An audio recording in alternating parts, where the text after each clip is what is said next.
Okay, so welcome to our Monday Mindset, where we are here each and every Monday, where we pour into our minds to get ourselves right for the rest of the week. Okay, and today's mindset call is entitled Handling Success with Humility, and we're particularly going to be looking at principles, protocol, and processes. The three P's: principles, protocol, and processes. If you are taking notes, you want to write those three P's down in your notebook. Handling success with humility, principles, protocol, and process. So, some of you would have seen the good old gram. I haven't posted my speech yet, but yes, your girl is an award-winning mentor and coach. She got the medal on yesterday, and we were awarded. I mean, it was such a fantastic night to not just be awarded, but to be awarded with some representation, family. The Rebuild community were in the house. We had, family, friends. Shout out to everyone that was there to really, really get behind and support, the award and what it really represents, which is impact. So, you know me, I'm not really about the accolades and all of that, but it was nice to be recognized and to receive this award, the Power of a Woman Award for Women in Motivation. And it just really represents the work that we do. So I am quite proud of this, I am. You can see it there. No, not really. It was great. It was. I'm not gonna lie. Like it was. And I didn't want to go up there, right, and give one of them speeches. And I'm gonna talk about it, and I'm probably gonna get into trouble. But let's just talk about it. When you're in an environment where such high quality individuals are in that room, you have different persons with different agendas. And no agenda is wrong, no agenda is right, it just is. And one of the things I always want to be known for is impact. And it's so interesting because my award was the very last award of all the nominees. And so I had to obviously listen to all the previous, speeches beforehand. And I had not planned my speech at all. You guys know me. It's one of those skills that God has given me that I can just speak from the heart.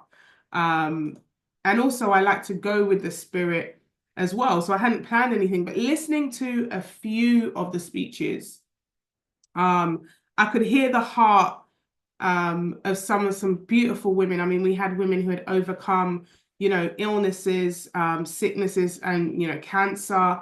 Very inspiring stories as well. You had individuals that had, really worked for the community, and were sharing some of the great things that they were doing. It was a fantastic room to be in.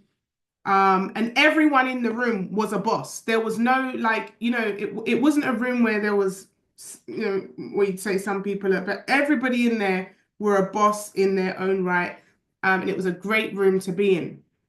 And then you did have some individuals that, were like, I'm going to use the stage to promote what I'm doing or promote my business and, literally use that platform to be able to share, what it was that they're doing. And rightfully or wrongfully, everyone had their idea of what outcome they wanted with the stage that was given. And for me, I was like, if I'm going to go up there, it can't be about me. Because if my life is about impact, then it must be about impact. So although we can celebrate and we had a fantastic energy on our table and it was really fun and they were all hyping me up and like Nikki, it's gonna be, you're gonna win, whatever. At the end of the day, success is not just about the achievement itself, but it's also about how we manage it, you know? And for me, I always look at one standard, and that is Jesus. And in the kingdom of God, handling success comes down to understanding his principles and really following the protocols that we see from Jesus as an example, and then walking through those processes um, that he has set before us. So I'm talking about humility, right? So today we're going to really study, okay, how we steward success. And we're going to use the example and the mission rather than looking at ourselves, but by focusing on serving with humility, aligning with God's higher purpose. And we'll look at some biblical examples as well of applying God's principles, protocols, and processes. And we're going to see how true success is really about glorifying God, not elevating ourselves. And I don't mean, you know, them people that say, I first of all want to thank God. And then they list off all the things that they've done, but really highlighting themselves. We're not talking about that. We're really talking about focusing on God. So the first thing I want to talk about is understanding God's view of success. So we understand that success is actually God's gift. It's not for our entitlement, right? In Deuteronomy 8:18, it says, remember the Lord your God, for it is he who gives you the ability to produce wealth, right? Every good that we achieve, whether it's career advancement, ministry, business, personal growth, whatever, it all comes from God. And success is never a reflection of our like superiority. It's a reflection of God's generosity. It's a reflection of how, you know, God has really got his hand on our life. And I really want to highlight that because sometimes, you know, in success, sometimes we can really forget where we were. We can really sometimes forget how it all started. We can really also sometimes forget, you know, what it was all about. So the first principle is understanding that God's view for success is a gift from God. It's not our entitlement. The second principle is about stewardship, not ownership. When we succeed, we are not owners of the result. We are stewards of what God trusts with us. We're stewards. So if we look at Genesis, right? We look at Genesis, let me go back to my notes. Genesis 41:39 to 41. Joseph is elevated into a higher position. We all know the story, okay? Never saw his success. He never ever saw his success as a means to serve himself. He always saw it as a way to influence and to save others. It was always about stewarding his influence to be able to save others.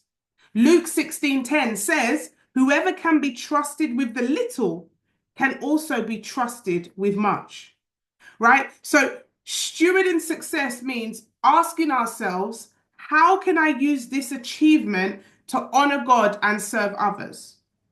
It's not about how can I use this achievement to serve myself. It's about how can I use it to help and serve other people? What can I do with what has been given into my hands?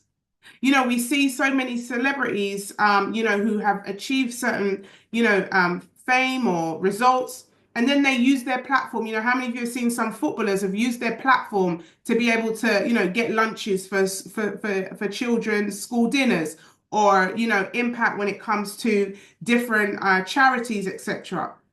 And it's like, how can we use the influence and the success that God has given us to actually go out and impact lives? Principle number 3. The mission is always greater than the individual. So success is not just about, you know, fame. It's not about making our name great, but it's about furthering God's kingdom. It's about furthering the influence and the impact of the mission itself. We all know Matthew 6:33, seek ye first the kingdom of God, and all things shall be added. And so when we're on a mission to serve God's purposes, our successes now become a tool for him to use, not as a pedestal for us to sit on, right? And it's very important that we remember those principles and remember those things. Partly because, you know what it's like. We can get into environments and get starstruck. We can get into environments and get very excited about the aesthetics, excited about influence. And one of the things for me is I understand that the only influence that I'm really after is God's influence, is the influence of the Holy Spirit. A lot of people, oh yeah, this person, that person. No. What does the Holy Spirit say? We already know, especially those of us who are strong women, that not all the time those that look the part are the part. So discerning is very important. So for me, it's understanding that yes, the mission is greater than just the person. It is always about the influence. So Nikki, how do I approach success with humility? Protocol number one, submit to God's authority and direction. A humble heart seeks God's guidance at every step. Proverbs 3:6, you know that? We heard it so many times. In all your ways, submit to him, and he will make what? Your paths straight. This protocol requires us to acknowledge God as the ultimate source of our success and to align every decision with his will. It's deep. It's really deep. And the reason why it's deep is because it means that if I'm asking God at every single time, if I'm submitting to him every single time, I'm not getting caught up with what's going on the external because I understand. I understand where I'm coming from. I understand why God is using me. I understand the outcomes that he wants. And I'm saying this because sometimes the lines can get blurred. Sometimes we can be in excitement mode and we can forget the reasons why. Sometimes we can be in the presence of quote unquote greatness and almost forget the mission at hand. And it's so important to remember we need to submit to him and he will make our path straight. Protocol number two, serve rather than seek to be served. The biggest thing for me is seeing Jesus washing the feet of the disciples. Can you imagine? We serve the King of Kings, the Lord of Lords, and he has the humility to wash the feet of his disciples. Even in his position of authority as a king, he could have just sat there and let everything come to him, but Jesus demonstrated not only true greatness, but also his humility in serving others. That's an example to me, on how, how we should have a heart to really serve. I remember when we were sitting, on the way to the event and was like, oh my gosh, Nikki, you're going to win, you're going to win. And I honestly was like, do you know what? It would be really nice to win. And it felt really good to win. But at the end of the day, I also know that I've already won because God has already told me that I'm living in alignment with who he has called me to be. When you submit to who God wants you to be, although it's nice and I love it, you don't need the approval of man. You don't ride your mood or your emotions on people giving you a pat on the back. Your energy is no different from when you're celebrated to when you're hated. You don't change the mission based on who's clapping for you. But it's nice. Let's not get into it. It's nice to be given the flowers. It's nice to have someone say, well done, you're doing a fantastic job. It really is nice. But the same person with the award is the same person without the award. Someone's going to get that on the way home. What I'm saying is your validation is not in man. It's not in accolades. It's not in who says you're good enough.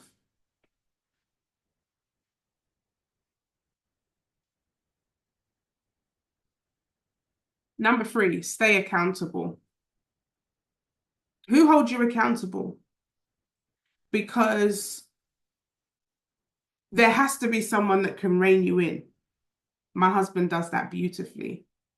My husband is someone that, we were speaking this morning about the event and stuff like that. And he was like, oh my gosh, this was really good. This is really good. And we were like, yeah, we just need to stay humble. We just need to stay humble with it. It's good. It's amazing.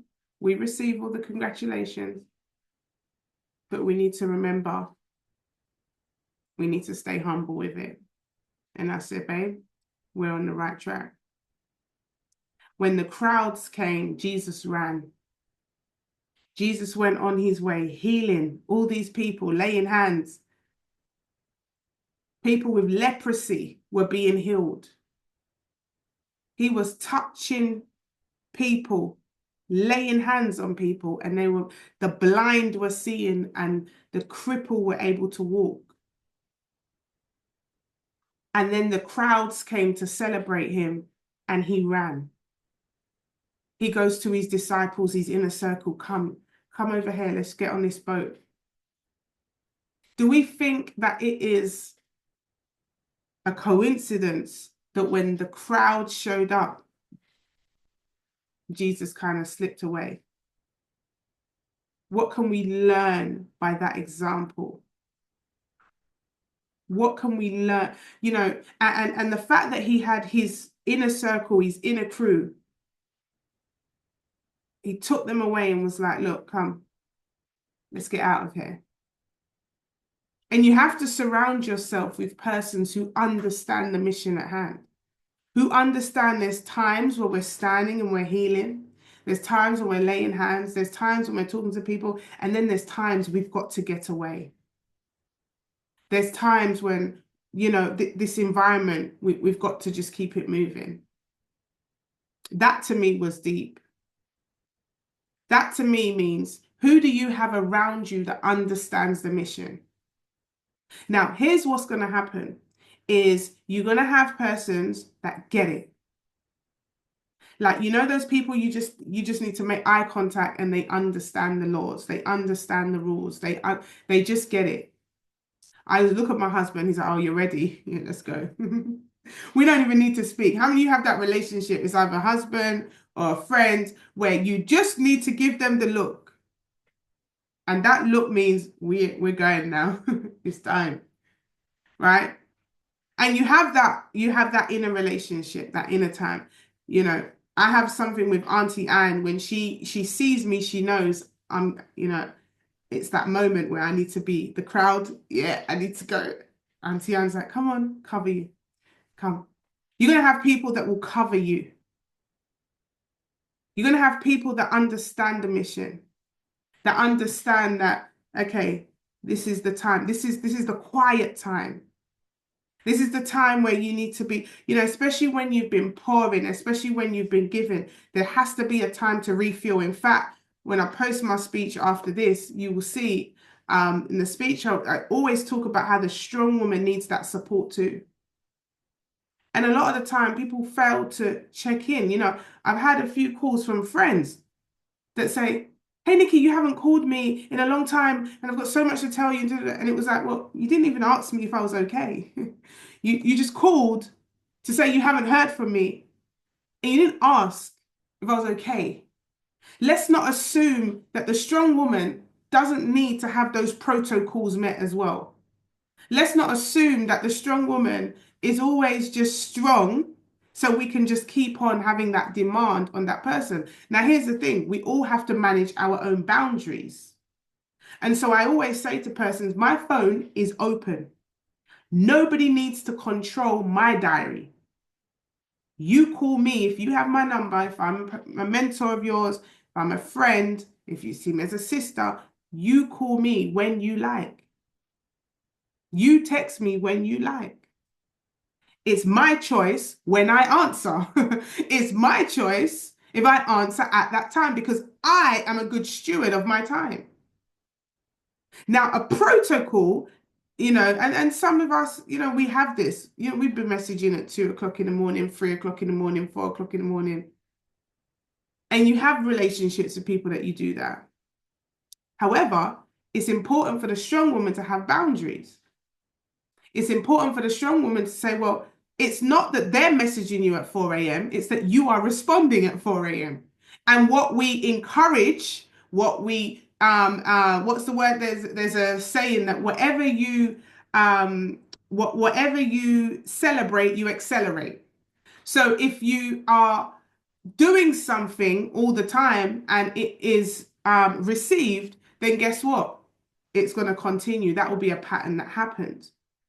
And so to have those persons around you that understand those protocols, that understand that, hey, look, this is a quiet time. This is a time where, you need to refill. This is a time where you need to get back your strength.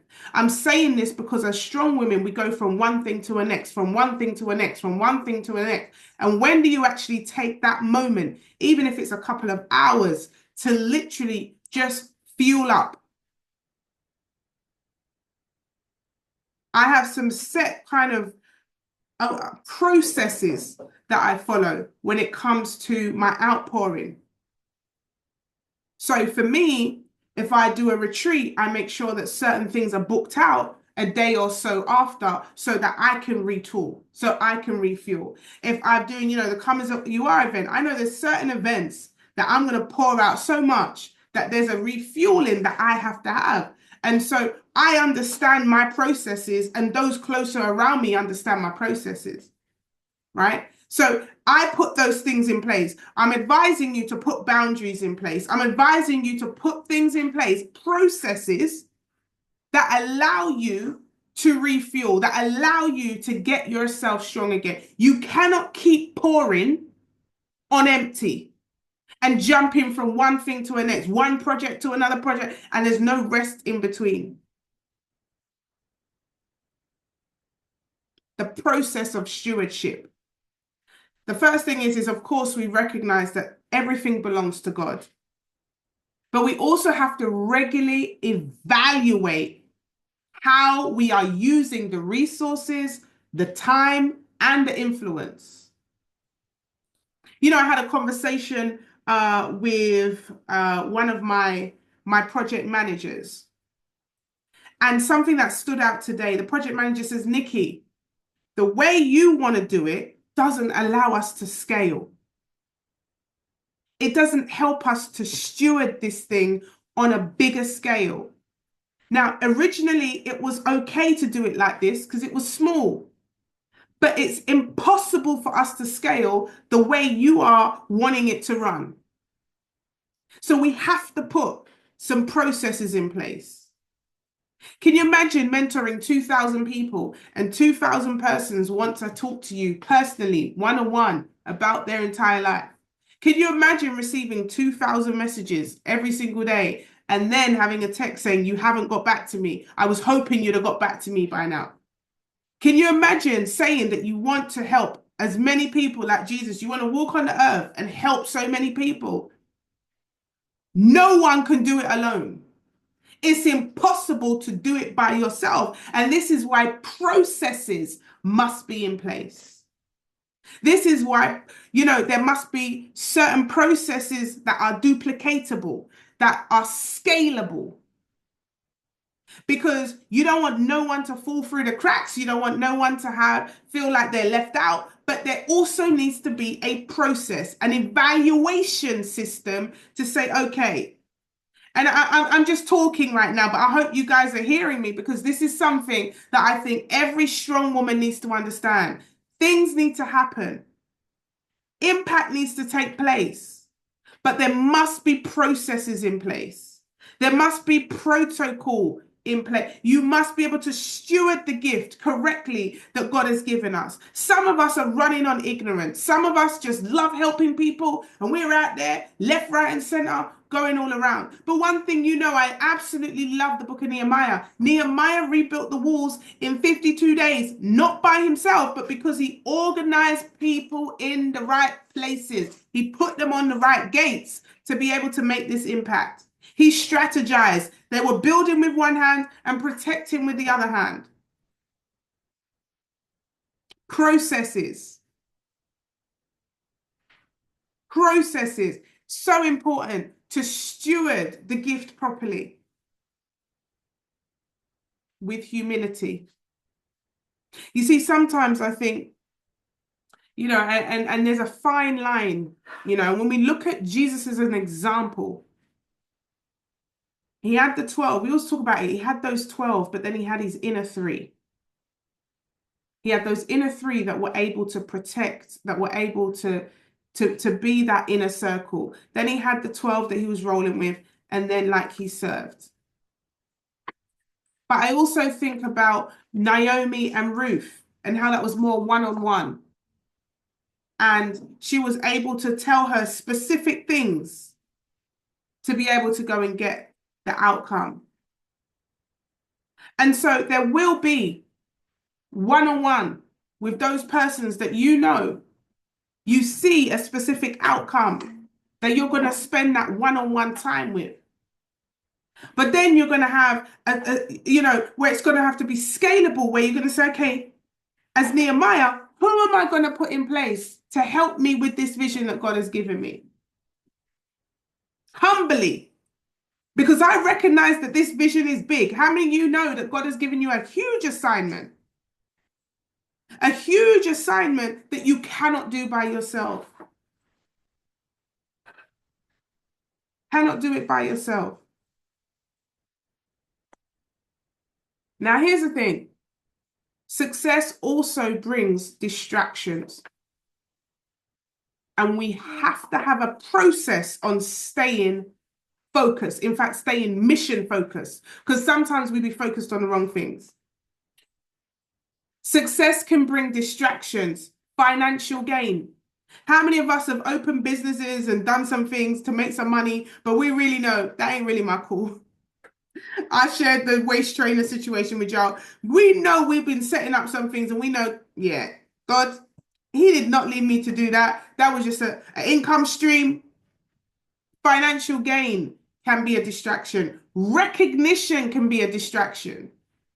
How many of you know that there's this saying that says, men die for it, babies cry for it. Recognition. I once had someone message me one time. They said, Nikki, it was my birthday. And you said happy birthday to me personally, but then you didn't put it in the group. Humbly said, I'm so sorry. Oh, let me go put it in the group. Because I put it in the group because I see it means so much to you. And some people genuinely need that recognition. They need to be celebrated publicly. But it's a distraction. It's a distraction because Jesus himself wasn't about the recognition. He didn't do it for the likes. He didn't do it for social media. He definitely didn't do it for the hype. New opportunities are also a distraction. New opportunities. So you're so much thinking about growing. You're so much thinking about getting that next connection or that next person or that next thing that you forget the mission at hand and you now start chasing something else. I mentioned I went to an event a couple of weeks ago and I saw different types of people in the room. You had those that were walking up and down the stairs, taking videos, doing their content whilst the event was taking place. You had those that were there simply to network for their own financial gain, for their own influence. You had those that thought they didn't need the information in the room, that they were outside taking, making their own personal phone calls, doing their own work. You had those that were like me, paying attention, being present in the moment.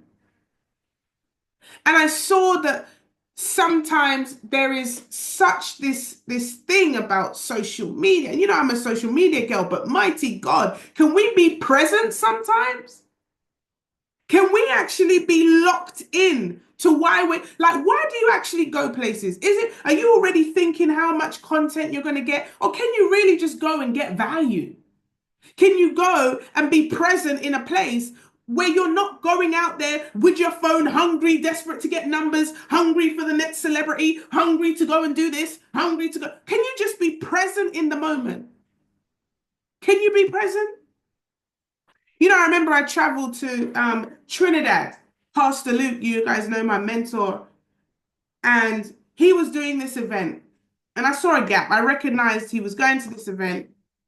And I was like, who's going with you? Who's going to be able to capture this moment? It's a big event. He was doing this with Vusi, and some other people in Trinidad. It was an absolutely amazing event. Some high government officials were going to be there. And I said, you know what? I'm going to go there to support him. So I flew to Trinidad just for the weekend. It was simply just for the weekend to support him, not for myself. I wasn't going to expand my brand or, to get numbers or to make. I simply went there as a servant to help support what he was doing. And as I got there, I took my phone out. Everywhere he went, I was behind him with my phone like this, capturing moments for him that he couldn't capture for himself, literally behind him 24/7. Nobody would have known my name. Nobody would have known what I do. I wasn't there to promote myself. I was simply there to support him, to help and support what his accomplishment was, what he was doing in that moment, to serve and to do what he couldn't do for himself.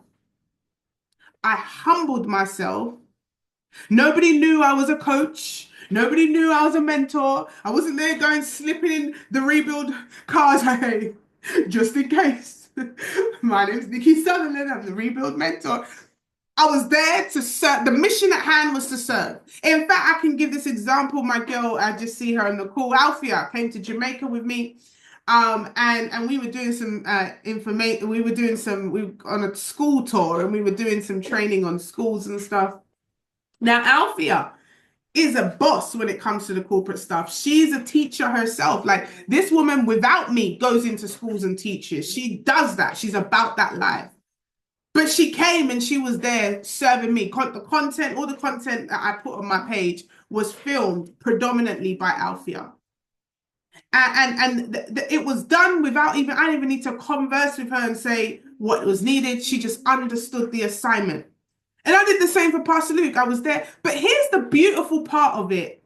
Here's the bit that people don't understand. When you are great at being a servant leader and being humble, your name will always get called back. I've just done it right now on the call for Alfie. She didn't have to slip her business cards because as she was with me, guess what I was doing? I was saying, oh, this is Alfia. This is my girl. This is what she does. I was the one introducing her. She didn't have to introduce. You see, these laws that a lot of people don't understand. When you actually follow the protocol, doors open for, oh, some of you are getting it now. I'm seeing the link. I'm seeing the things in the chat.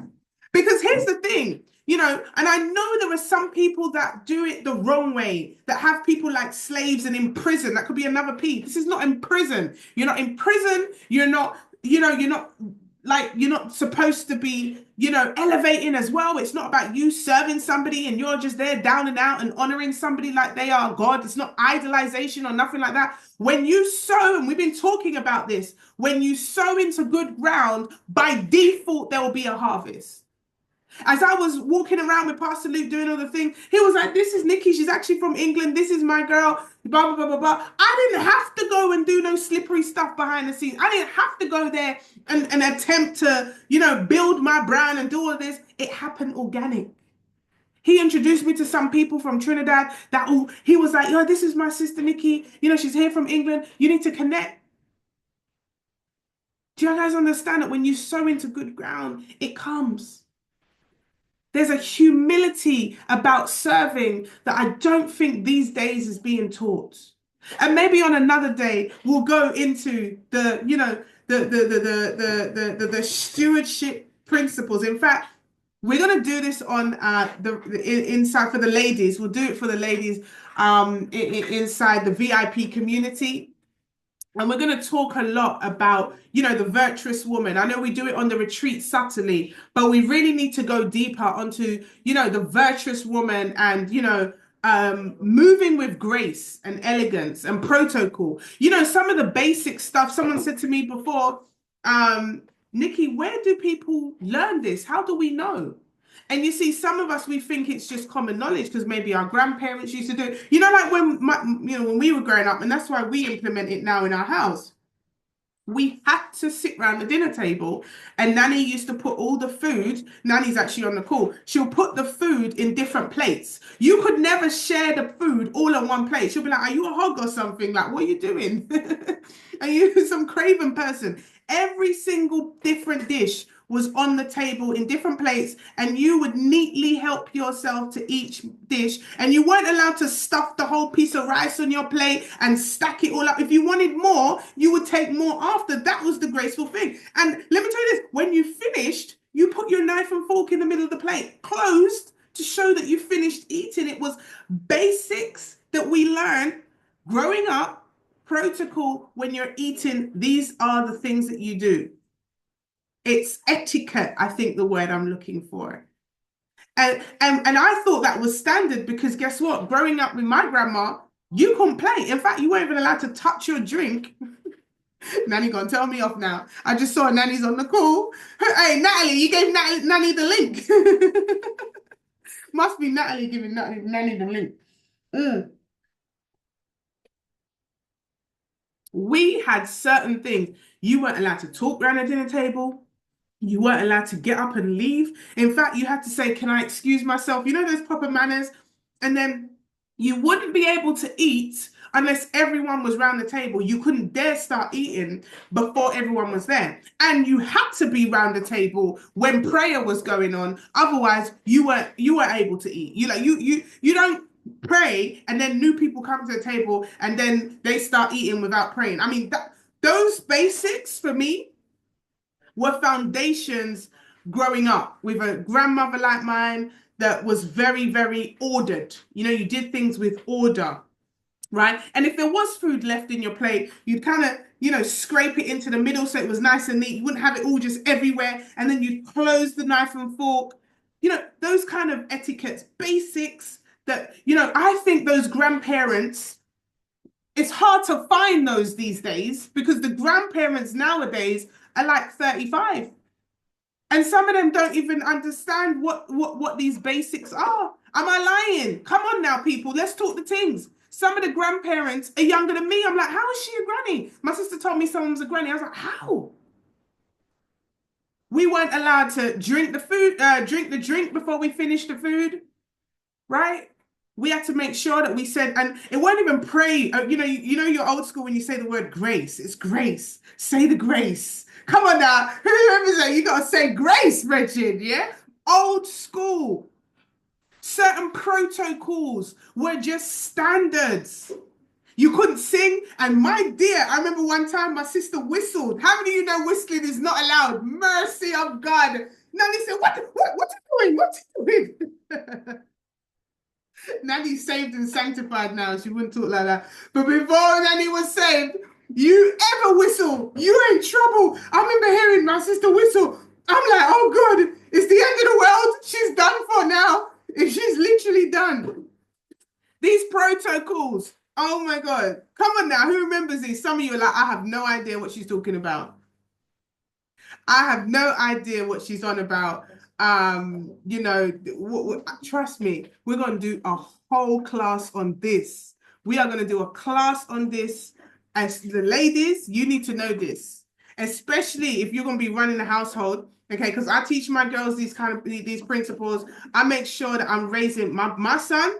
I tell you, I am raising good stock. Okay, I have a son. He's 14, 15 this year, and he's going to make an incredible husband to a nice woman. And I said to him, I said, husband, I said, son, you're going to make a great husband, but here's what, you need to find the wife from a young person coming up in the rebuild community, because I know that the mother in the rebuild is teaching her daughter, because the girl that he's seeing right now in schools, they're no clue. They have no idea about covering and stewardship. They're not getting taught, because guess what? Their mom's about 20 and their granny's about 35. They ain't got the lineage. They have no idea what's going on. So I'm making the petition known. I already told my son, listen, we are going to arrange it as you get older. We're going to look for, so make sure those of you raising daughters, make sure you're teaching your daughters these things, because my son coming up and the young men that we're going to be helping at the Entrepreneur X retreat in July, they're going to learn this. They're going to be looking out for these things to qualify whether that young lady actually is. Remember, the Bible says, he who finds a wife finds a good thing. So he's going to be looking to find a wife, and we need to make sure we are teaching our young women how to do this. Some of us singles, oh, Nikki, you're going to get in trouble now. They're going to tell me off. Oh, you lot thought it was warming up slow. You're like, where's she going with this? Some of those singles, maybe it's connected to when the man them are looking. Some of your protocols and processes are a little bit, uh-oh, Nanny gonna tell me off. I just whistled, right? Some of the processes are slightly, we don't have the etiquettes. Some of you are sitting with your legs open. Can you remember? Listen, if you ever sat with your legs open, Nanny would say, what are you selling? You don't have fish market. What is going on? You could never sit with your legs open. Are you mad? Are you busy? You must have lost the plot, mate. There's certain things. There are certain things that you just couldn't do with my grandmother growing up. It was not allowed. And when I look at the traits of what she taught us, and then I'm looking biblically, I'm seeing it.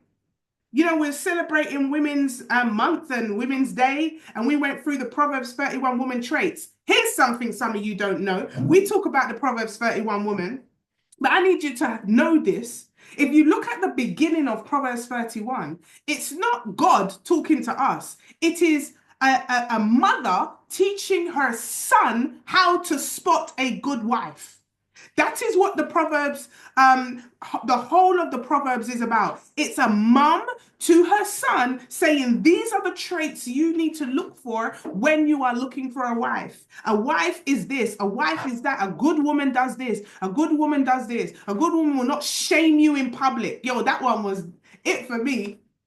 How many of us ladies need to work on our decorum? How many of us ladies need to know, understanding some of these protocols, some of these processes? But Nikki, where do we go to learn it? Where are the etiquette classes? Well, guess what? We're going to have a whole etiquette class. I might invite my nan on. I might invite Auntie Ann on. I'm going to get some of I was going to say, oh, then, God forbid, the mature and the experienced mothers to come on and give us this message. Because yes, Donna's holding up the book. I have recommended the Proverbs 31 woman book to every single one of my mentees, but sometimes maybe it's too high level. We're not getting it, because I still see that there are some gaps. I still see that some of us need to, really work on that. Oh, mighty God, some of the mothers that I had access to growing up, some have, passed on to glory. They really, really taught us. I don't know if you remembered some of the teachings that we got. Sometimes we were even annoyed. They wouldn't let us do this. They wouldn't let us do this. They wouldn't even, I think was it today? My husband said to my daughter, fix up your skirt. Why are you wearing, there's just certain things that we just were trained to make sure that we had in alignment. And we walked humbly. We walked humbly with this thing and graceful. So it's so important to steward the success, steward the the gift, but also as well follow certain protocols, understand the protocols. How can you follow protocols you probably don't understand? One of the things I was studying was about royalty, and how when you entered into any kind of royal, presence, you always had to give a gift. You couldn't get in to see any king without bringing a gift first. And depending on the gift that you brought would depend on how the king would view you, valued him. And so when you came into a presence of a king, you would bring a gift. Now, here's the thing. Have you ever seen all of our, our mature grandparents and great-grandparents, they always have like a little sweetie in their bag. They never come empty-handed. They always have a sweet in the bag. Every time I go to my grandma, she's giving me pajamas. She's giving me some. It's like she can't help it. I'm like, Nan, do you know I'm still unpacking the stuff you bought for me last year, Christmas? I still have not no space. But they're always giving you something because they understand when you come into the presence, you always, even if it's a sweetie, they're never gonna just leave you empty-handed. They're never gonna come into the presence and give you like it's just impossible for them to do it. If it's a sweet in their bag, if it's a mint, if it's or if in fact if you even go in their house, the first thing they do is offering you a cup of tea or something. It's like that. Giving was a way to show that you understood honor. You understood these laws. There's so many intricacies, and we're going to do a whole thing on etiquette and all of this. But I tell you this, let's not say these things are old school. They are old school, but let's not say they're old school in the sense of them years they're done and it's new ways now. It's old school, but we need to bring back the old school into this time because these are the times where it's needed. This is why we have a bunch of confused people out on the street. This is why, there's so many people, they don't even know who they are. This is why we have identity crises going on. This is why we have people identifying as snakes and rabbits because they have no idea of who they are because the teachings are gone. So we need to bring these things back. We need to bring back the protocols, bring back the processes, and also those of us that know it, pass it on, teach others. I'm an advocate and I'm very hot on protocol and process. It's almost offensive to me when I see people breaking protocol. It's like, yo, do you know? And then I have to say to myself, they probably just don't understand. They don't get it. No one's teaching them. And you know me, I say when I see a gap, I can't complain. I've got to fill the gap. So maybe God is saying to me, Nikki, it's you to fill the gap. But we digress. The point is, how do we steward our success? How do we steward the relationships that we have? And how do we make sure that we have processes, protocol to be able to be, to scale so that we're not burnt out, to be able to make sure that we're consistent, right? I want you to take a moment this week and think about how you're stewarding your current season, whatever that season looks like, right? How are you currently stewarding the season that you're in? Are you surrounding yourself with people who help you to stay humble, help you to stay focused on the mission? Or are there some distractions along the way? In what ways can you shift your focus, not from promoting self, but to serving others? Is your position really focused on serving others, or is it sometimes just grabbing the bag? How much money can I make? How much impact can I have? How much, influence can I increase? And it brings me back to, Mary and Martha. Mary was humbly sitting at Jesus's feet, whilst Martha was busy washing up, cleaning, running around, doing everything else than just sitting down. Isn't it ironic that when there's so many examples of this, when we are lacking humility, most of the time we're doing too much. Oh, that's a word. We're doing too much when it would have been simpler just to sit down. It would have been simpler for her to just sit at Jesus's feet. Humbly. Just sit down. But instead, she was running around, washing dishes, doing the most. And then thought she was doing great and had the cheek to say to Jesus, why are you not honoring me? I'm the one washing up. And Jesus is like, what? You should be looking at what Martha's doing, Mary's doing. That's the example of what you should be doing. So she was so focused on self, she couldn't even see how she was disrespecting Jesus just by saying that. She was dishonoring Christ, being busy. She was so busy dishonoring him, seeking for his approval. That was deep. That's a deep revelation to me. Jonah, it would have been easier for him to go in the direction of Nineveh. It took him longer to get to where he got to in the whale of the belly. He went the opposite direction. I think it was 3 or 4 times the time it took him to enter into the belly of the whale. It would have been quicker to go to Nineveh where God had sent him in the first place. Most of the time, we're busy doing too much. Can you take stock check this week? That's saying less is more. Can you take stock check this week and identify a way that maybe you can serve someone else? How can you serve somebody else? Maybe take a second to just thank God for what he's given you so far. Maybe take a moment to just ask God over the next couple of days, weeks, and ask for his guidance to ensure that everyone around you aligns with his mission for your life. Because poor stewardship could lead to death.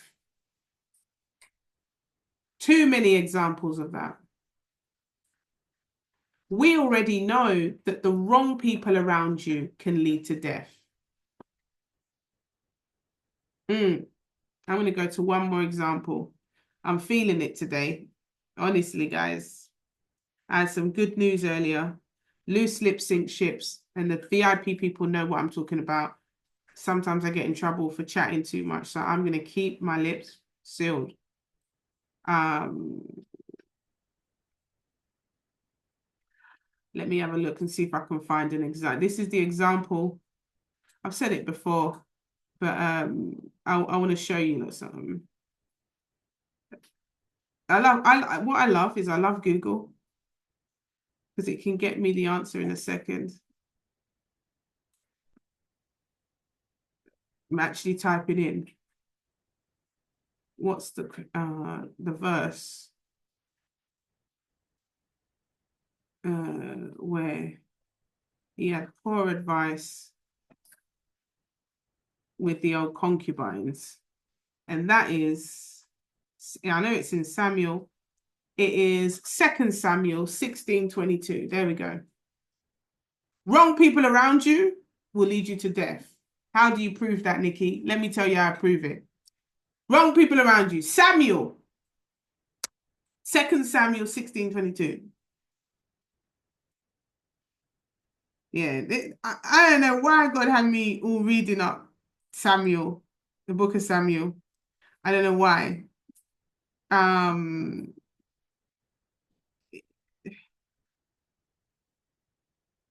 So the book of Samuel, you have David's son, Absalom. And David's son wants the limelight for himself. He wants the fame. He has lost all humility. He's even lost the reason for the season. And, I was talking to the retreaters because we was at the retreat on the weekend. And I was talking to the retreaters and a light bulb moment hit me. You see, I love this word. Okay, 2 Samuel 16, around 21, right? I love this word. And one of the powerful things about the Bible is if you understand, if you can read it a lot, that's a tip. If you can read it a lot, you can actually pair certain stories together and you can start to build a picture. I had a revelation yesterday with the, with the retreaters that I never had before. And you're going to have to you're going to have to excuse my phrase, but that Absalom he had a little dirty spirit in him, right? Because Absalom is the son of David. So he's the son of a king. I want you to understand this. Think about who's our king now. I keep forgetting. Is it Charles? Is Charles our king? Right? So think about, the physical royalty that we have in the UK. Now, who becomes king when if Charles was to, no longer be king? Who becomes king?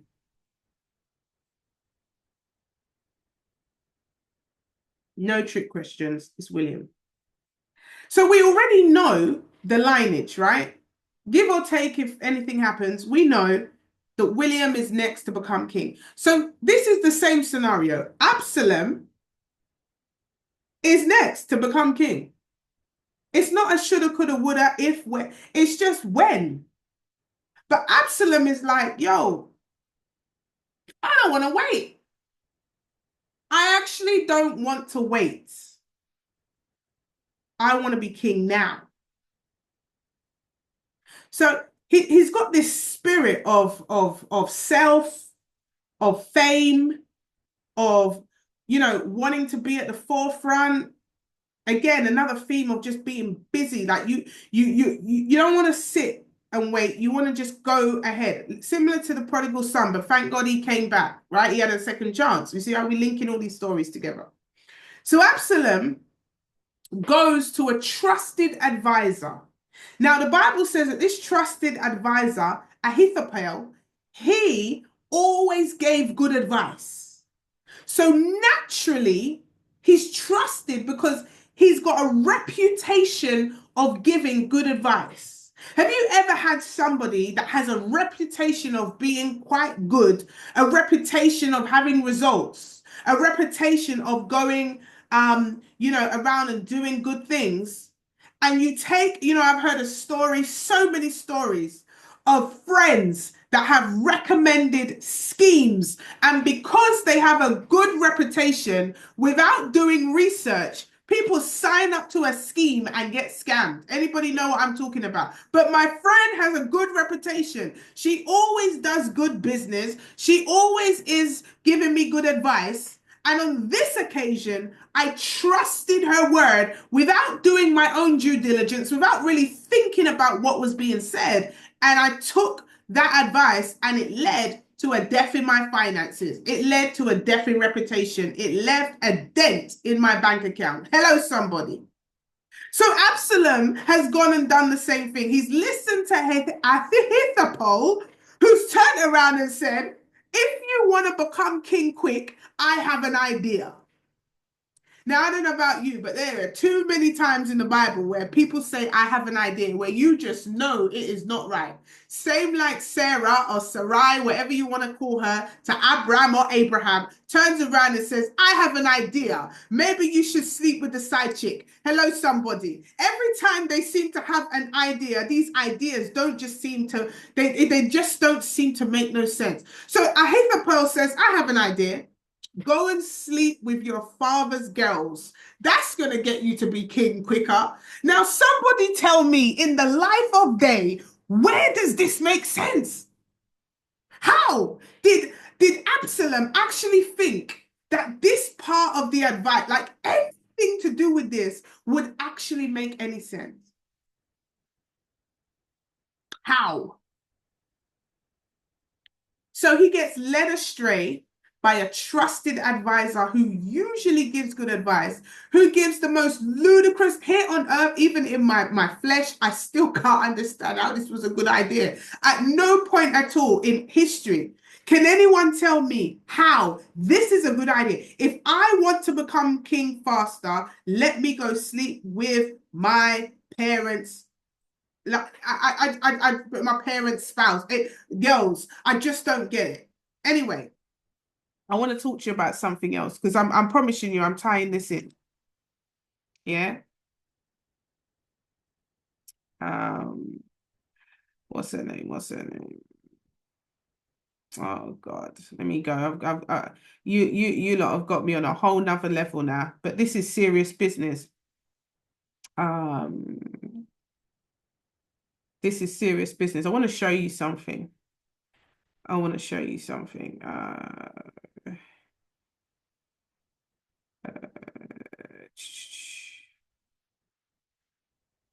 Let's show you something. Let me get it up. Uh, uh,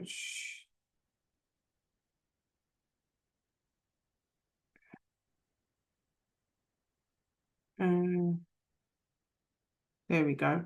I found it. Bear with me. I want to get this right. I want to take y'all. So before before Absalom goes and sleeps with his dad's concubines, as the Bible says, which ultimately, by the way, leads to his death, right? So we ain't glorifying that because you know where that went, led to his death. Before that, in 2 Samuel 13, he then has another bright idea and he says to another trusted advisor, yo, that brother Absalom had issues. I don't care what no one says. He has issues when it comes to incest. He likes to sleep with people that are his family or connected to his family. I don't know what's wrong with that brother, but he has a spirit of incest. There's something wrong with that, you. So now in 2 Samuel 13, yeah, David says to who the Bible calls a crafty friend, right? And he says to his friend, boy, I'm looking at my brother's sister and she looks kind of nice. I actually want her.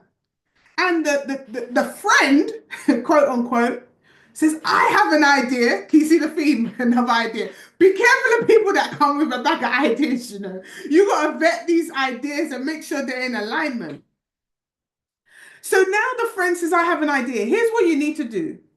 Pretend to be sick. Call her to your room to cook for you.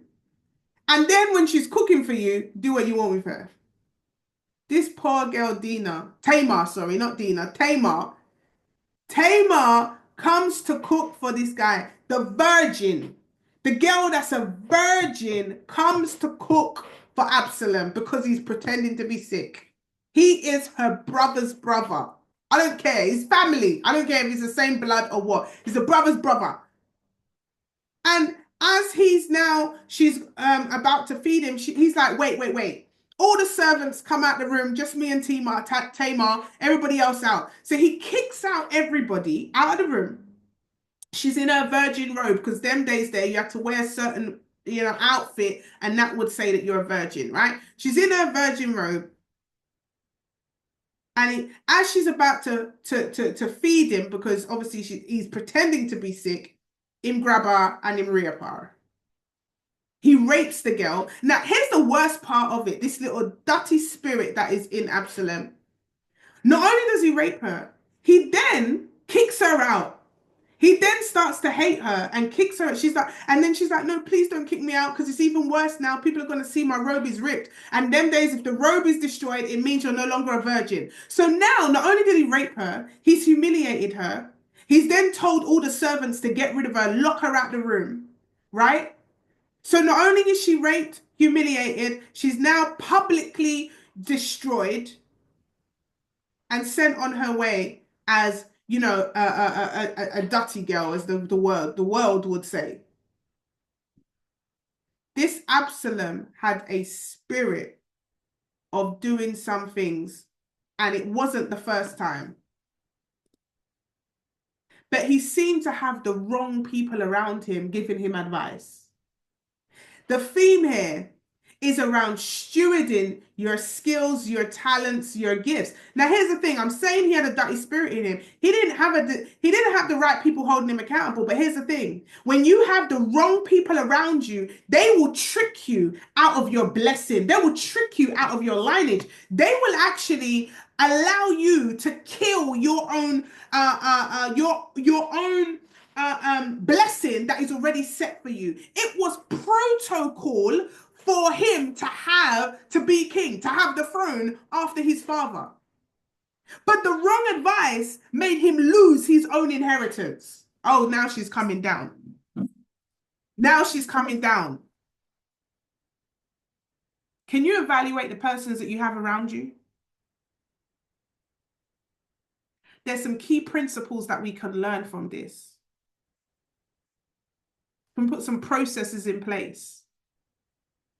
One of the things I've done with the Rebuild community is we got some really, really good news about some of the people some very experts in their field that are now going to be supporting the rebuild community to make sure that those individuals that come in with pain, that come in with particular needs, we can actually help them. You know, one of the things from Come As You Are, when we left that place, I knew we'd opened up so many wounds, and we were like, how can we really service the people? How can we help the people? And as I said, it's not about a Nikki show. This is about how can we service the people. So we're bringing in some really, really incredible experts to be able to really help the needs of the people. And I'm so excited that we now have this process in place so that, I'm not a therapist, guys. I'm not. I'm somebody that reads the word, and I have a very, very, God has blessed me with a brain to manipulate and to really extract the word in a way that helps me to live a life of being a servant. But I also recognize that the people have needs that just me alone, it would be poor stewardship if I felt like I could do everything by myself.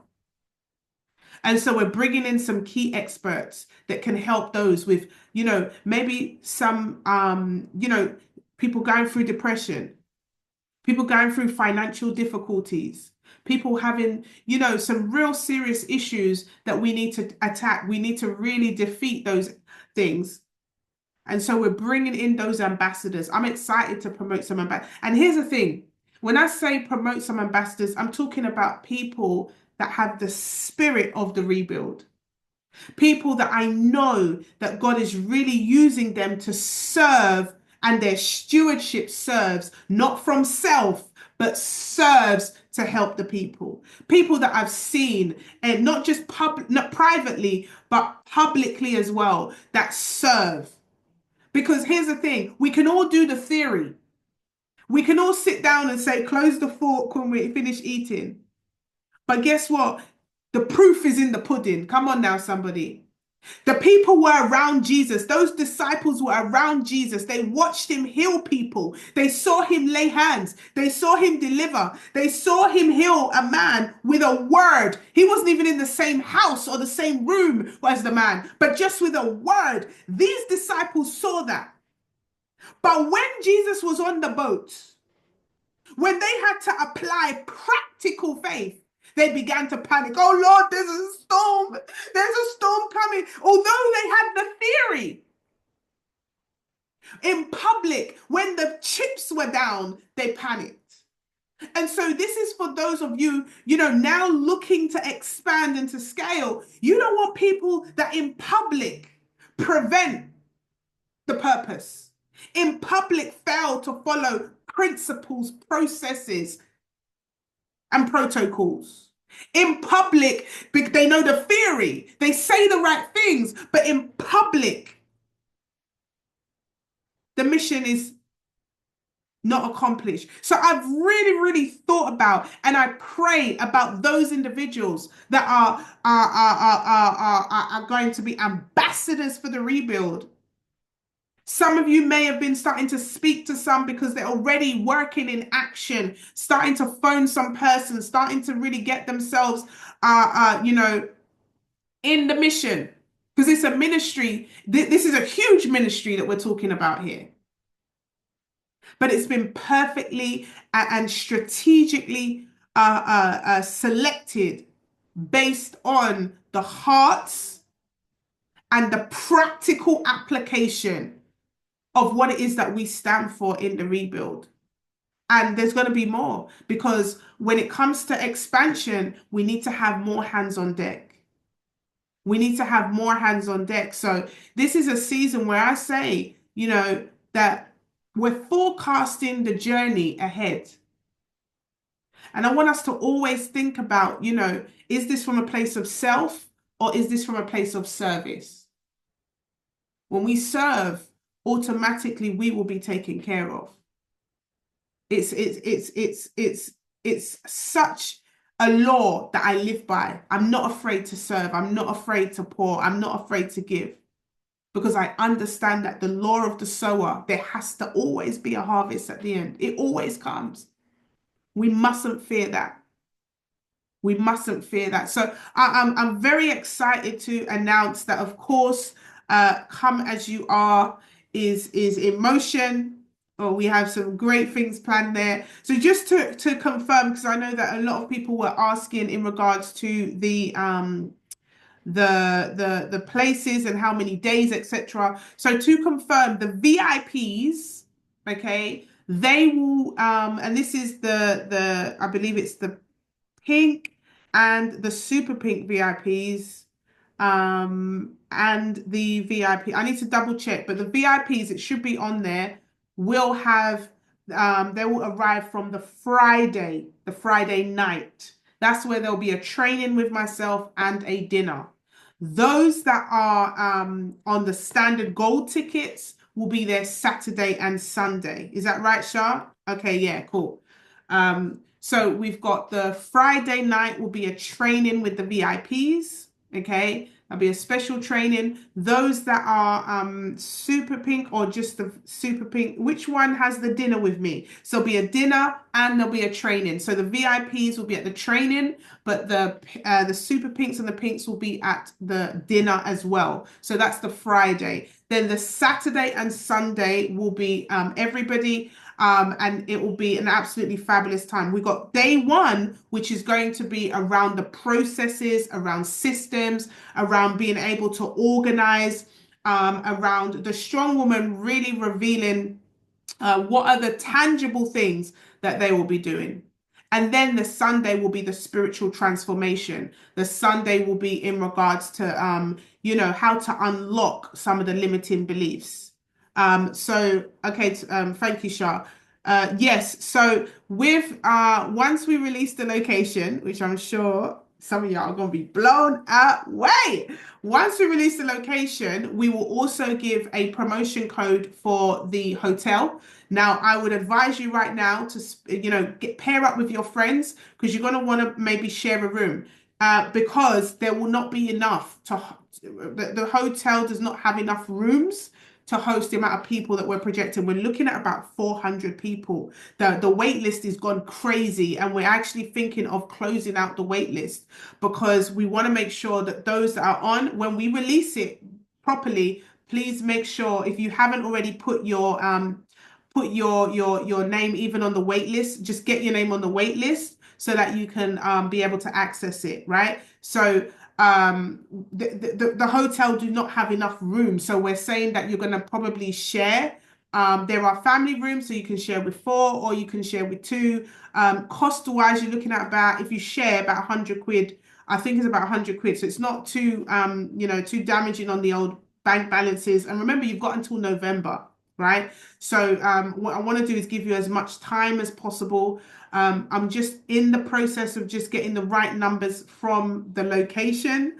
I will say you may need a bathing suit because it's a very, very, very nice location. We're going to have a fantastic time. I also want to say if you are somebody who's interested in being a sponsor for the event, we will have a section where we will have vendors, probably only four. So if you are interested, if you have a product or service that you would like to, set up where you can sell that at the event, then please message me. Also, we are open for the new sponsors coming through. So please let Charmaine know or myself, or you can, of course, just send a message on the website and we will be able to get that information. It does have to be, as we were speaking today, in alignment with the brand. We do have a process for selecting as well. So please, please, please just, don't shoot the messenger. We do get a lot of requests and it's just what works, right? I do want to encourage you, if you're not currently part of the Rebuild community, now is the best time to join. I mean, I can't stress enough what we are putting in place to support the strong woman, the women's community, where you can literally come. We've got homework happening next month. We are doing, I'm actually launching anybody who has a business. I'm launching their businesses next month with Accountability Action April. And the ladies right now are practicing for their launches. So this is a great time to start. We're working on confidence. We're working on income creation. And so those of you that are joining or just joined, if you haven't seen the masterclass for last month, normally I wouldn't do this, but to help you catch up, you want to watch that masterclass. It's a 3 hour masterclass. I don't play. If you were on that masterclass and you know it was serious, put some bricks inside the chat. So for this one time only, I will allow you to watch back the last masterclass so that you can catch up and practice this month. So next month when I'm launching, I'm going to help you guys to actually make money. You're actually up to speed, because this is another thing about honor is understanding what is required, understanding the process. So for those that don't understand the process, it will be, hard for me to be able to do that. So please make sure if you haven't already joined the rebuild, Charmaine, if you can put the link in, just that we have that available to everybody. Also, as well, some fantastic news that I have. I know a lot of you have been asking after last year, but I have some retreats coming up for you and dates in your diary. And I've written them down because otherwise, Charmaine, I don't know if Charmaine is able to actually unmute because she knows better than I do. This is one thing I've learned about making sure that the right people are at the right gates, so I don't have to worry, right? So we've just come off the retreat right now. Shout out to all the retreaters. It was fantastic. We just had a phenomenal time. We had my girl Charmaine, Boxer Charmaine, give us a whole session but it wasn't just boxing, it was empowering. We were punching that thing and just, at one point someone was like, "You dirty baby father." And it weren't me. I promise it weren't me. But it was just amazing. Shout out to Charmaine. I can't wait. Charmaine's actually going to be having some boxing retreats, which is aligned with, mindset and all of that. So, that's absolutely, I can't wait for that. She's doing amazing, absolutely phenomenal sister and mentee of mine. So shout out to Charmaine. We also had, of course, my husband, Chef Anton, Island Paradise in the building, cooking us up a storm. Oh, I was just blessed to be able to share how I eat every day. No, not really. I don't eat like that every day. Y'all gonna judge me. And then we, of course, went in that beautiful transport to the award ceremony and did some really, really good work along the way. So we do have some retreats coming. So of course we have Croatia, which is I Am Woman. That's the name of this retreat. I Am Woman. It's Croatia. I know Charmaine has been going through some of the applications. You want to get your application in. Those of you that are in the rebuild get a 50% off all retreats. So that's massive. We're actually giving it away at this rate, but also as well, that the £97 a month subscription, even on one retreat, you make it all back. So the date for Croatia is, I believe, May. Charmaine, come and help me out, please. I think it's May 7th. I'm there from before, but it's May 9th to the 12th. Thank you, Jackie. There you go. 9th to the 12th. No, it's not 9th. It's definitely not 9th. We're there for 4 days, I think.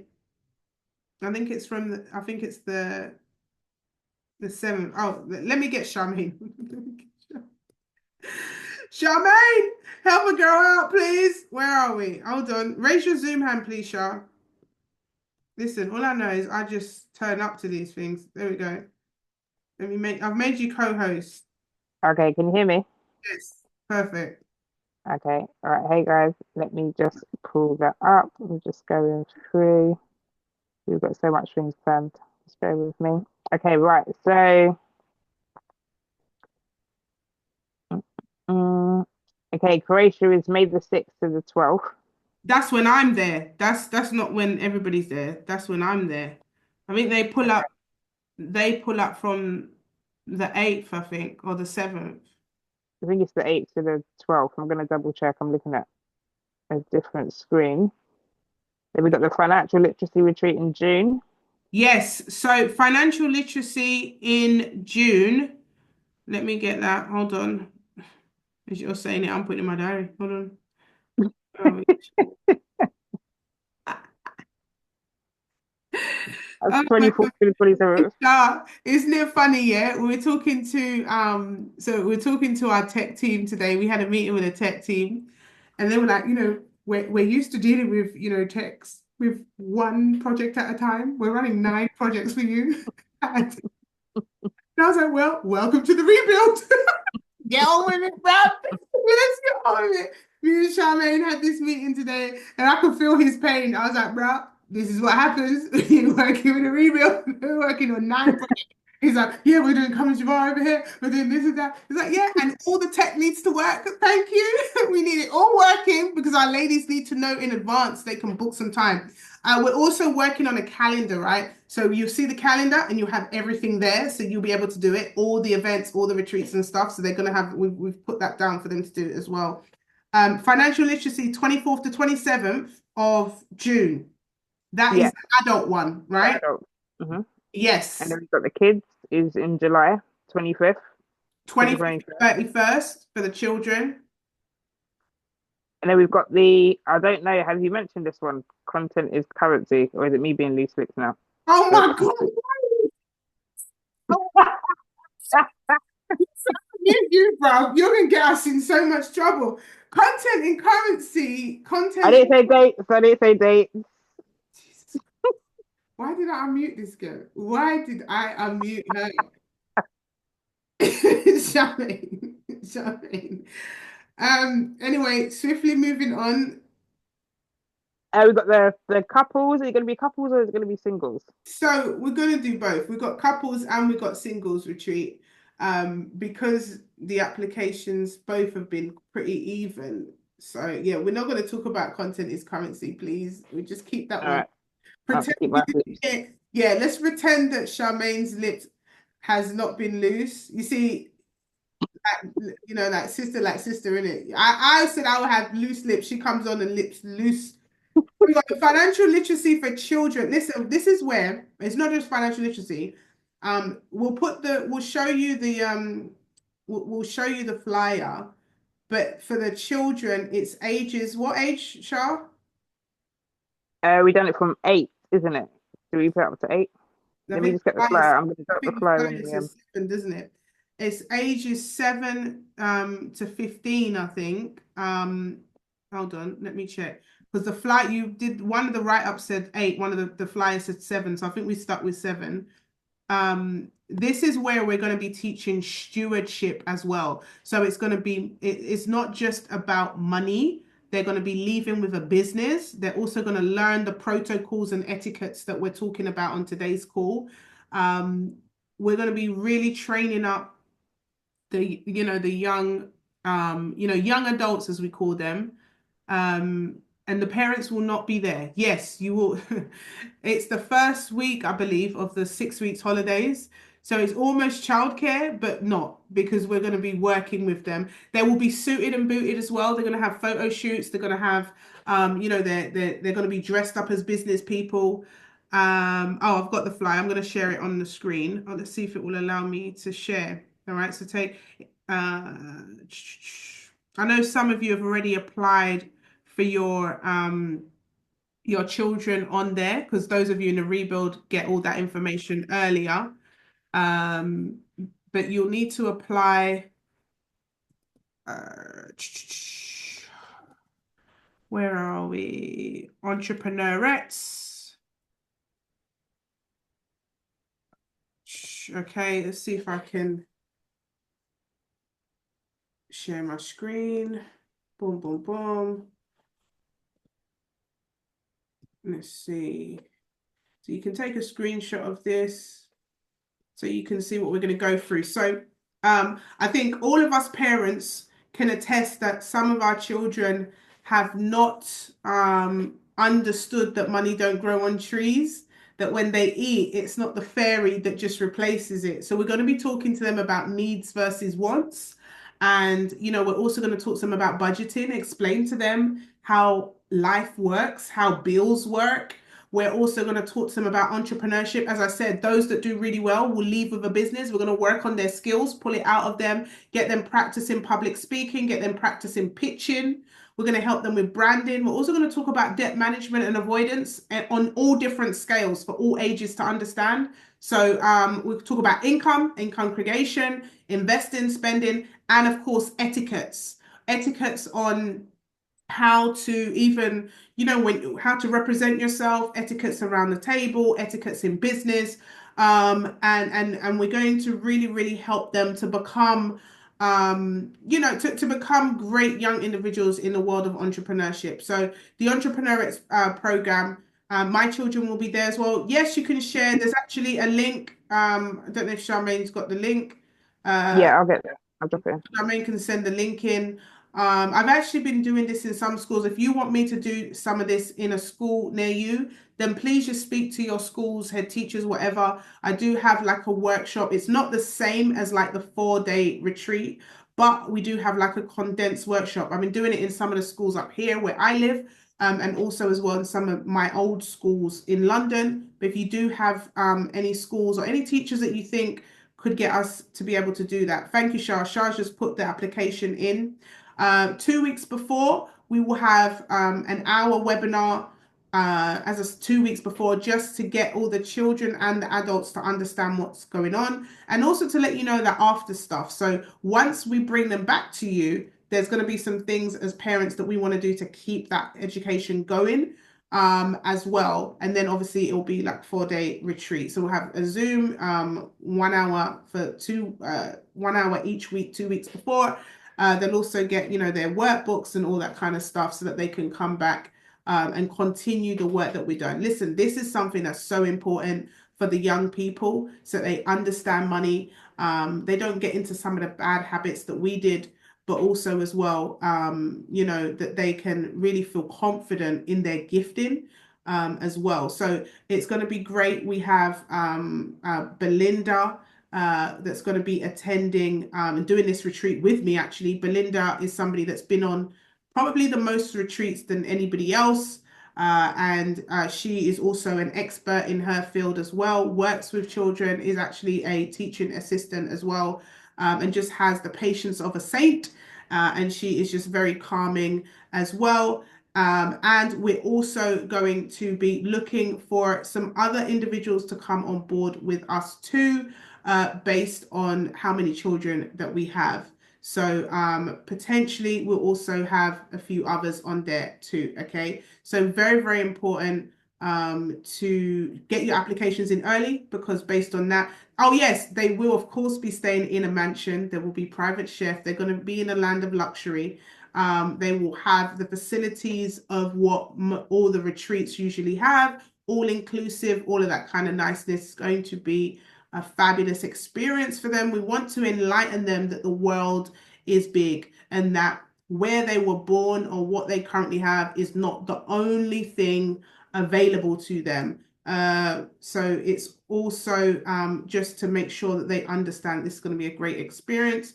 And of course, we want the right, we want to be able to make sure we can help the right children. So there will be sort of like a interview, but like mini conversations just to make sure the child is happy as well as the parents and what's expected. So we'll do those as well. So that is the Entrepreneurettes for children. We also have the one, Charmaine, when is the one for adults? The financial literacy for adults is That one is, yeah, to 20, no, it's a good one, 24th to the 27th of June.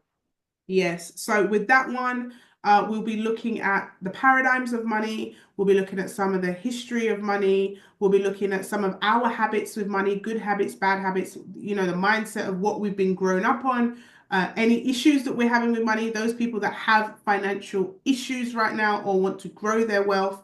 That's the retreat for you. We'll also look at investing. So any of you that are interested in trading, we will do some trading sessions as well. It's not going to be a trading retreat, so we will have 1 or maybe 2 sessions of trading there. What we did the last time, which worked beautifully, is while we were by the pool, we actually put trades on and made money whilst we were in the pool, and that was really, really fun. I know Helen's nodding because you was in the pool with me and a few others while we were chatting and talking about money. And then I was like, oh, there's a trade, let's all get in. So it's more like that. It's not sitting down doing trading and stuff like that.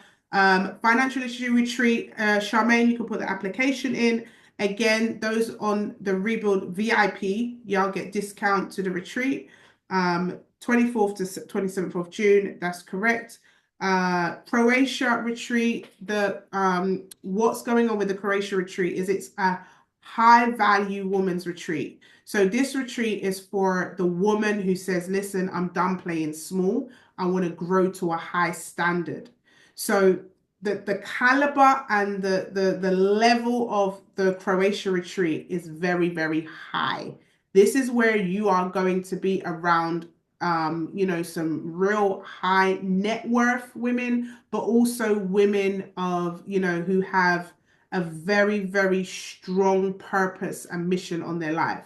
So if you're somebody that believes that you're called to lead, you're called to serve, you're called to, God has a huge plan for your life, then that's the Croatia retreat. In Croatia, we're going to be branding you. So I've got a full photo shoot available for you. We're also going to be designing, your exterior. So you'll have a fashion shoot. You'll also have your clothes designed. You'll also have you'll have a full strategy on, business. You'll also go through the spiritual stuff, the personal stuff, and also you have the opportunity to have your book done there and then at the retreat. So this is for those women that say, look, I want a high, I've got a big mission on my life, and I kind of know where I want to go.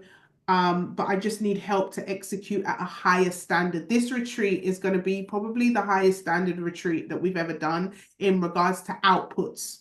So it's not as simple as just, spiritual healing. You're going to have an output at the end. So you'll get your book before you leave, or you have your portfolio, your picture portfolio before you leave, or you'll have you'll have a video that you're going to create for your business there. So there's actual products that you leave with at this retreat. So I'm very excited about that. We're looking at around 14 persons at this retreat. And yeah, the mansion is insane for Croatia for that as well.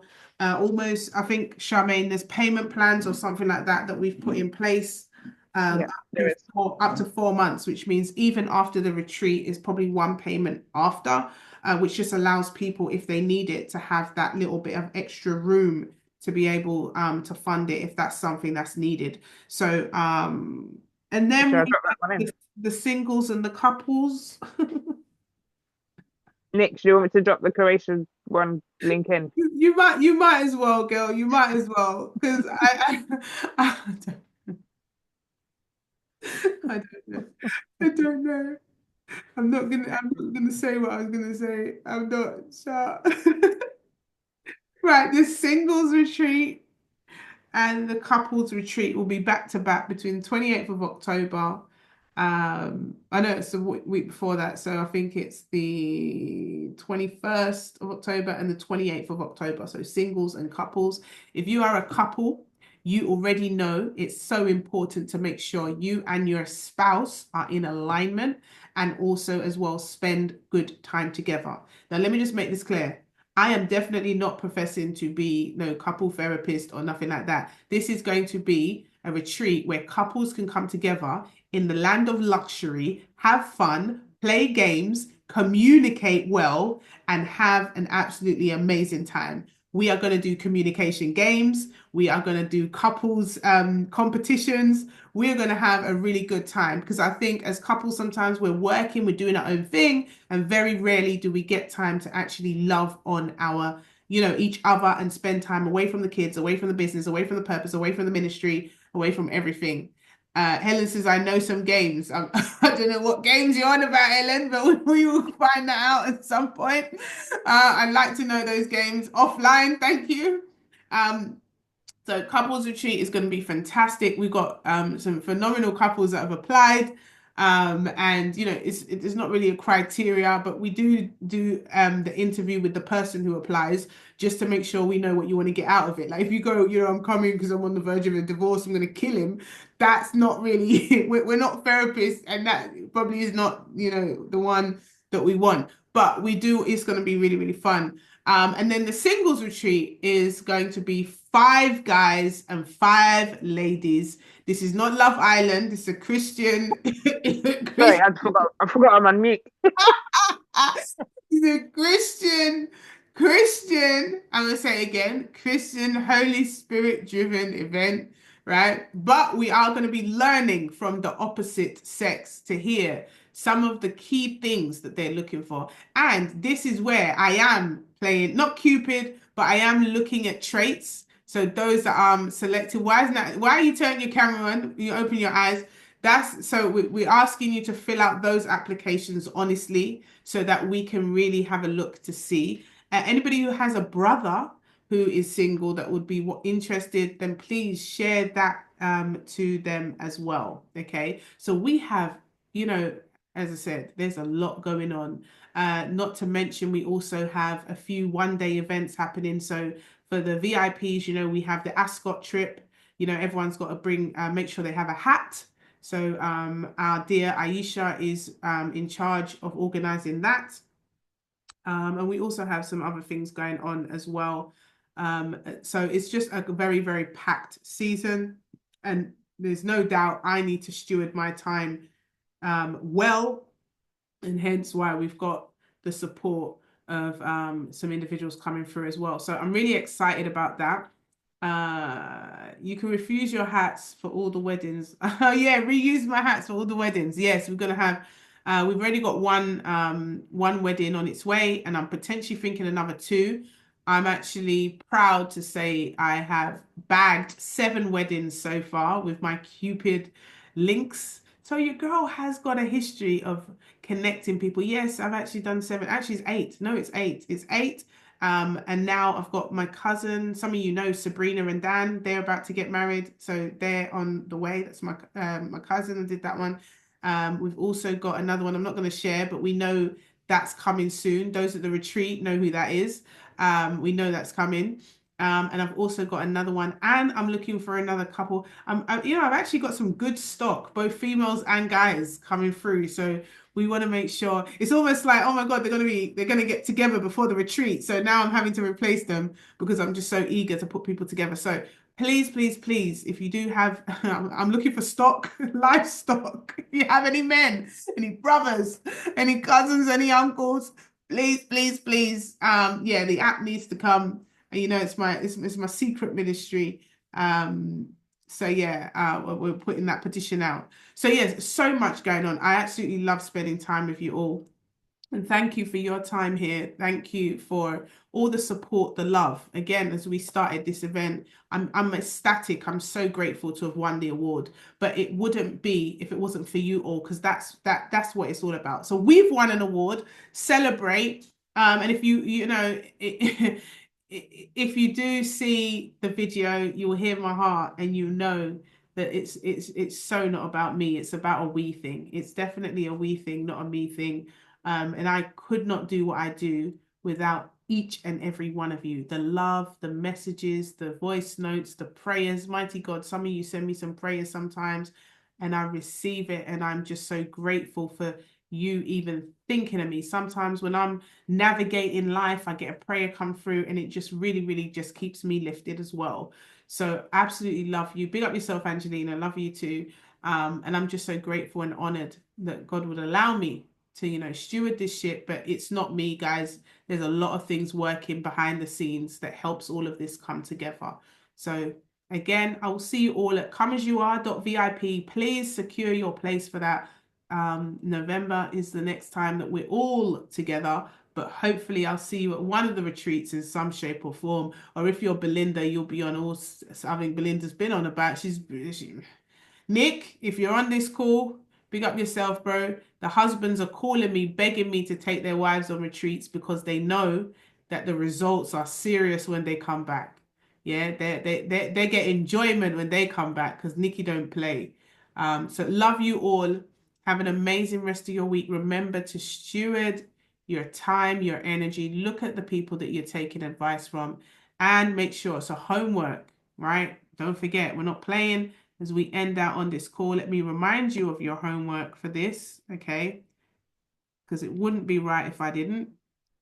We're going to take a moment to look and thank God for what He's given us, identify one way we can serve others, and then make a decision this week to make sure you're looking at who you're surrounding yourself by in order to stay humble and mission focused. All right. So take a stock on that. Who holds you accountable to staying humble, and who can you serve this week? I want to look forward to hearing all the stories about who you've served this week and how you've been able to do it. If you're in any of the communities. Oh, yes, we also have the free community. please, free community is there to allow you to share your homework and to tell me what you're doing. So if you're not already part of the VIP, make sure you're in the free community because I can still see you there. Okay. You want to be in the VIP, but if you haven't, if you're still stewarding, you're in between your millions, you still want to be in there. So we can drop that link in there for the free community as well. So that's where you can put your homework. All right. I want everyone to put their homework inside the free community so that we can all see that we have all been taking massive, massive action. Right. So I'm going to put that link inside the chat now because I think I have it here. I sent it to you, Shah. It's in our messages, but I've just put it here. So you've got it. That's the free community right there. All right. So you just literally put your email address in. And just to let you know, if you do have a financial situation, I've actually put a masterclass, a financial masterclass in there for anybody at all that has a financial situation. There's a 3-part masterclass that you literally can watch that and that can help you. I've poured into that with strategy, with systems, with resources, budgeting tips and stuff. It's for free inside the free community. Okay. So I've put lots of resources, videos I've done myself. This is not like no ChatGPT thing. It's videos I've done myself that you can literally take tangible action from. See my girl Crystal's on there. I know she's watched a bunch. Come on, Chris, tell them. After Crystal watched one, I had her chucking out her whole wardrobe and starting to get herself in action. So the videos in there and not just videos, it's me talking and it's a way that I'm able to scale. So rather and trust me, I appreciate everybody's situation, but a lot of the time it's very similar. And so what I've done is I listen to the crowd and I hear what most people say, and then I put that into a masterclass, and some of them are free. Right? So I tell you this, most things I hear, financial issues. How many of you know that's a common one? People struggling with finance, struggling for cash. So I've put in that inside the community because rather than me saying it, now it's there. It's the same conversation I normally have. A lot of people have issues with relationships and stuff. There's one in there. Confidence is one that comes up all the time. There's one in there. So because I hear similar themes, to be able to manage that, I put those in masterclasses inside those in that community. So, go ahead and just tap into what's there. It's still me. It may not be that one-on-one conversation that you need, but trust me, I've been doing this a long time. A lot of the time, we want to get to certain, results. We've got to go through the process. So there is a process. And I pray that you are blessed. Okay, so God bless you guys. I know we've gone over a little bit, but I just pray that you continue to put one foot in front of the other and keep rebuilding brick by brick. Okay, life isn't perfect, but if we can follow a process, know the protocols, then we can definitely get close to the promise. Well, good luck. God bless you and have an absolutely amazing rest of your week. Let's go brick by brick.